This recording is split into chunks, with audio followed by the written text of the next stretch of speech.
You're very welcome back to Ireland AM. From finance to fighting. Our next guest is a Dublin woman who packed in her 9-to-5 job at Deloitte to pursue her dreams of becoming an MMA fighter in the UFC. Here to chat about her goals of conquering the octagon, it's Shauna Bannon. Good morning, Shauna. Thank you so much for being here today. Have you on. Thanks for having me. So you started your martial arts journey at the age of 3 years old, and you've been such a success story. But tell us about the early years and how you got introduced to the sport. So my dad had a kickboxing gym, Tala Martial Arts, and I kind of just ended up in it from a child. So yeah, like my childhood was kickboxing. I fought for Ireland for years, and it was just, that was my norm. Like, because I grew up in a martial arts gym, me and my sister, and yeah, it was a family business. So we done that for years, and then I was like in my 20s, and I knew I was good at martial arts, but I couldn't make a career out of it really in kickboxing unless I taught, and I knew I loved fighting.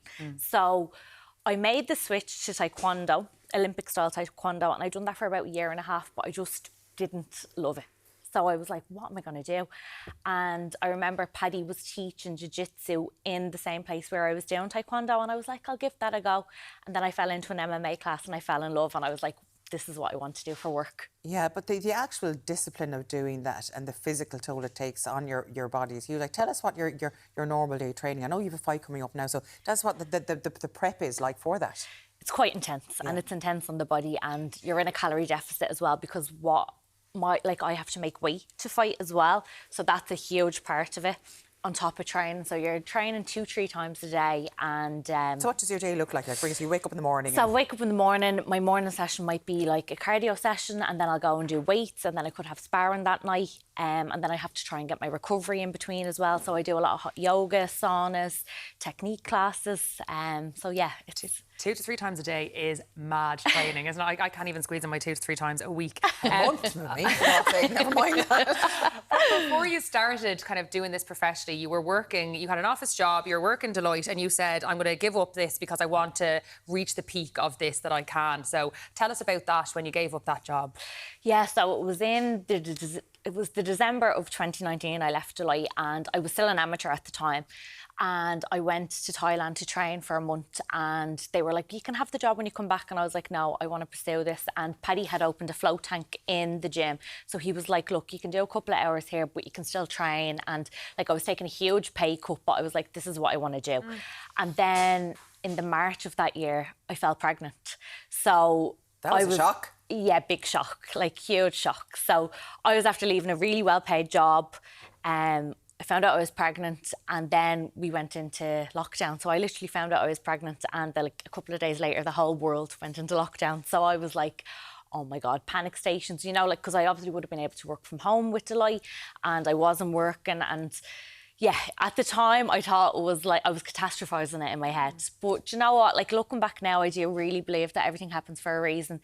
Nothing was happening during that period of time. So I was pregnant in a time where there was no shows, nothing was happening. You weren't even allowed to train, really. Like, do you know what I mean? So it was perfect timing, because now I have my little baby boy, and he's on this journey with me. And like, look, there he is. What's his name, and what age is he now, Shauna? Jace, he's 4. So apple of your eye. Yeah. Oh, yeah. Look, the little face, happy eyes. Gorgeous. Does he get worried now to see his mammy fighting?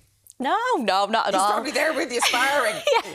No, he does, and he does kickboxing now with my dad as well. So no, I think he's so used to it, because he was just brought up in that environment, you know what I mean? And like, he'd just be like to me, how do you get into the telly and then back out again? That's the way his brain is working. Great difficulty, Jace, okay? I don't know if you thought I lived in the same box as Barney when he was small. It was hilarious. He'd get sour if I wasn't kissing him back and hugging him back, but that's the innocence of childhood, isn't it, really? But in fairness, it is a decision that has really paid off for you. You're currently the only Irish woman on the roster now. Yeah. The UFC, yeah. What was that like?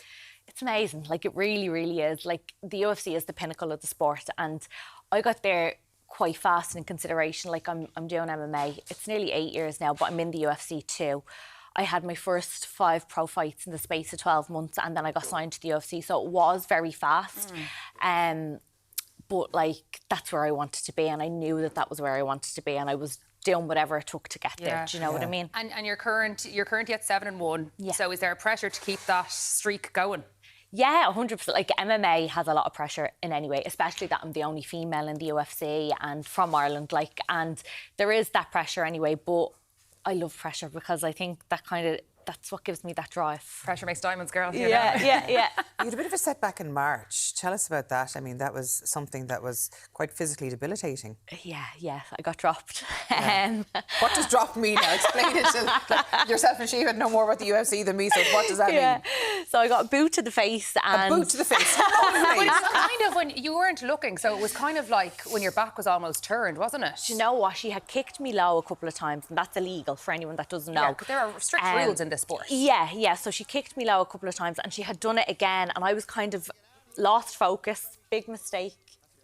Genie macaroni. Yes. I mean, I'd lose focus in that situation as well, so there's no judgment here, Shauna, you know? I lose my life. Oh my God. Yeah. So, But I go mean, on. coming back. Yeah, so like that armbar, like an armbar is my thing.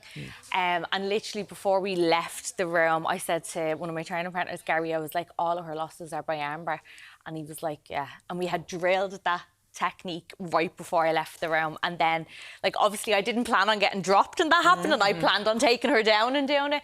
But yeah, I was a little bit off balance. I got caught. I reached for the kick and it caught me, and then she pushed my head, so I went down to the canvas. Like, it looked like I was out, but I was still fully conscious, and I was just like, right, regain my guard, get the arm, and then brief it. Well, it's not easy as well to kind of regain your focus in a moment like that, so fair play to you. But look, you returned to the ring on September 6th, just 4 weeks away today, against Sam Hughes. How's the training going for that fight? Yeah, it's gone really good. I think like this camp, I learned a lot about myself. So yeah, I'm really looking forward to get out there and just kind of put on a performance. I think like my first fight back after my debut, that was like so much pressure. I got my first win, and then that fight was obviously a big comeback. I got a new contract, so I re-signed with them. And yeah, I just feel like that's my home now, and I feel like I'm going to be a lot more comfortable in the cage this time, and hopefully that helps the performance. But you were saying that Jace starts school just the week before this fight, so you have to juggle that as well. Yeah, so there's a lot going on, yeah. So he'll have his first day in school on the Thursday, but it's like just an introduction, like an hour. Okay. Same on the Friday, and then the Monday is his first full day, and I'll leave on the Tuesday. Yeah. So I'm blessed it's not in America, because I'd obviously have to go over there a lot Yes. earlier. Yeah, to readjust to the time zone and Yeah, stuff. yeah. So it's great that it's in Paris and it's local. Your dad, of course, would be right there looking at you every step of the way. He must be thrilled and excited and worried and everything all in once. Yeah, I always say to him, I'm like, now that I have a kid, I'm like, how do you do that? Like, he's so calm. And I'm like, I do think in my head, is it because he's been from the bottom all the way to the top, and he's like had time to adapt to it? Because like Jace had his grade in a couple of weeks ago, and my nerves were gone, and he wasn't even fighting anybody. And I'm like, how? Like, he's the calmest person. Like, I don't know how he does it, but like, it's so comforting having him there in my corner. Do you know what I mean? Because I've had him there since I was a baby, and then now in the UFC, he's there in my corner, and he just knows what to say and makes me feel comfortable. Well, Shauna, thanks so much for coming in and chatting to us, and best of luck in the fight in 4 weeks. We'll have everything crossed for you. Go on, Mama B. Yeah, exactly. Thanks so much. Thanks, Shauna. Thank you. Now,